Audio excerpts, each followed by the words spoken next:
Economy লাগবে, আমাদের দর্শন লাগবে, আমাদের ধর্ম লাগবে, লাগবে না? এই সব কিছু নিয়ে যেন আমরা শক্তিশালী হতে পারি। শুধু তাই না, যারা আমার ধর্মে যে কোনো কারণে বিশ্বাস করে তাকে আমি দাওয়া নিয়ে যাব, কিন্তু সে যেন আমার এখানে সুরক্ষিত থাকে। কোনো অন্য ধর্মের মানুষ তার প্রতি যদি কটাক্ষ হয় আমার সমাজে, এটা আল্লাহর কাছে জবাব দিতে হবে। ও যদি নিরাপত্তা বোধ না করে, আল্লাহর কাছে আমাদের জবাব দিয়ে বলতে হবে। এই যখন মান থাকবো, আমি তখন তার মন্দিরও পাহারা দেব, তার বাড়িও পাহারা দেব। আমার আচরণের দ্বারা, আমার গুণের দ্বারা সে মোহিত হয়ে সে আমার ধর্মের প্রতি, আমার আদর্শের প্রতি সে কি করবে? সে আকৃষ্ট হবে। ঠিক না? এটা তো তাহলে এটা যখন আমরা করব, সারা পৃথিবী আমরা আদর্শ হিসেবে থাকবো। আজকে তারা কিভাবে আমাদেরকে কি করে? অপমান করে। ক্রমাগত তারা বলতেছে যে এখানে হিন্দুর বাড়িঘর নাকি আমরা সব তারা হয়ে গেছে, এখানে কোনো হিন্দুর বাড়িঘর নাকি নেই, সব সারাক্ষণ নাকি আমরা হিন্দুদের হত্যা করছি, সারাক্ষণই মন্দির বানিয়েছে, প্রচার করতেছে। তারা শুধু প্রচার করে তারা থেমে নাই, তারা বলতেছে তাদের সেনাবাহিনীকে যে বাংলাদেশের এই ঘটনার পরিপ্রেক্ষিতে আমাদেরকে প্রস্তুত থাকতে হবে। একটা ছোট দেশ, খেয়াল করেন, সবে মাত্র সে 15 বছরের দুঃশাসন থেকে মুক্ত হয়েছে, তার সব কিছু এখনো ঠিক নেই। দিল্লি কিন্তু বসে বসে যুদ্ধ করে কিন্তু ঘোষণা দিয়ে বসে গেছে, এটা বুঝে নিতে পারবো না কত খারাপ হয়ে গেছে।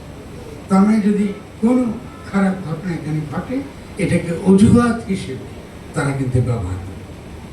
এবং এই ব্যবহারে ভাববেন না যে আপনারা যে স্বপ্ন করিয়েছেন আপনার একটা তৌহিদি জোশে গিয়ে ভারতের সঙ্গে লড়াই করে জিতে যাবেন না, পারবেন না। কেন পারবেন না? বলে পারবেন না। প্রথমত হলো দিল্লি এবং ভারত, তার সবচেয়ে ঘনিষ্ঠ মিত্র হচ্ছে ইসরায়েল।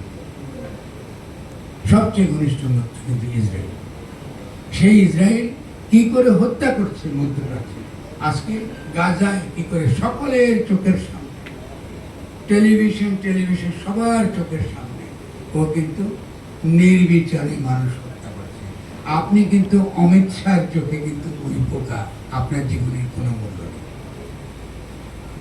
দয়া করে এই যে বিশৃঙ্খলা করলেন, এই যে মাজার ভাঙলেন, এই মাজার কারা ভাঙছে এবার আপনারা বুঝে দেখেন, কারা ভাঙছে আমাদের বুঝে দিবেন, এদেরকে খুঁজে বের করে রাখা। আমরা একদিকে বলবো আমরা মাজার চাই না রে ভাই, এটা আমার ধর্মের সঙ্গে যায় না, আমার রসুল এটা করে না, কিন্তু তোমরা ভাঙতে পারবে না, ভাঙার অধিকার ইসলাম কাউকে দেয় নাই, ফতোয়া দেবার অধিকার। আমি কি ঠিক বলছি ভাই? আমি ভুল বলি আমাকে শুধরাইবেন, ফতোয়া দিতে কোনো অসুবিধা নেই, কিন্তু আইন আমার হাতে যে তুলে নিচ্ছে, এটা করে যে বিশৃঙ্খলা করছে এবং তার ছবি আজকে সমস্ত পৃথিবীতে ছড়াচ্ছে যে মাজার ভাঙতেছে তারা, এখানে ইসলামী জঙ্গিরা এসে গেছে, এখানে রাস্তা গেলেই টুপি পরা লোকদের দেখা যায়, টুপি পরা লোকরা ক্ষমতা এসে গেছে। এখন কি করতে হবে? এখন ইসরায়েল এবং ইন্ডিয়া মিলা বাংলাদেশকে আক্রমণ করতে হবে। আপনি কি জানেন এটা? তাহলে বন্ধ করেন যারা এগুলো করতেছে, যারা এগুলো শর্ত তৈরি করতেছে, এটা আমাদেরকে বন্ধ করতে হবে। তাহলে আগের যে কথা ছিলাম সেটা সংবিধান আমরা ব্যবহার করবো না। গঠন কি? এই যে আমি কথা বলতেছি আপনার সঙ্গে, আপনি এই যে আপনাকে বুঝাইতেছি, এটাকে বলে গঠন। কেন এটা গঠন? কারণ এর মধ্য দিয়ে কিন্তু ঐক্য তৈরি হচ্ছে, এর মধ্য দিয়ে একটা রাজনৈতিক জনগোষ্ঠীর জন্ম হচ্ছে। একটু আগে আপনি খেলাফত মজলিস ছিলেন, আমি একটা ভিন্ন ধারা থেকে আসছি, আমরা এক হয়ে গেছি এই কথার মধ্যে। এই কথা যখন হয়, এটাকে বলে গঠন। আমাদের একটা সমাজের মধ্যে ইসলাম যে আমাদের দর্শন হতে পারে, ইসলাম কারো কাছে ধর্ম, কারো কাছে দিন, কারো কাছে দর্শন হতে পারে। ইসলাম তার অনেক নতুন নতুন কথা আছে যেটা বিশ্বের কোনো দর্শনের মধ্যে নাই। তবে এই যে দর্শনের পথে যেতে পারি বিভিন্নভাবে, আমরা এই ধর্ম আমাদেরকে পথ দেখাতে পারে। এই ধর্ম আমাদেরকে রুহানিয়াতের যে পথ, সেই রুহানিয়াতের পথে আমাদেরকে নিতে হবে। এই রুহানিয়াতের পথে আমাদেরকে আগায় যেতে হবে। এই রুহানির পথ যদি আমরা বিকশিত হতে চাই, তাহলে আমাদের কী হবে?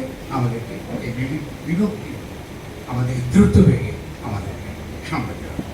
তাহলে আমরা এই শব্দগুলো বলে গঠনটা বললাম, গঠন থেকে গঠন যখন আমরা এক হব, আর যখন সমাজে বসে সকলে মিলে ঠিক করব, জনগণকে ঠিক করতে হবে।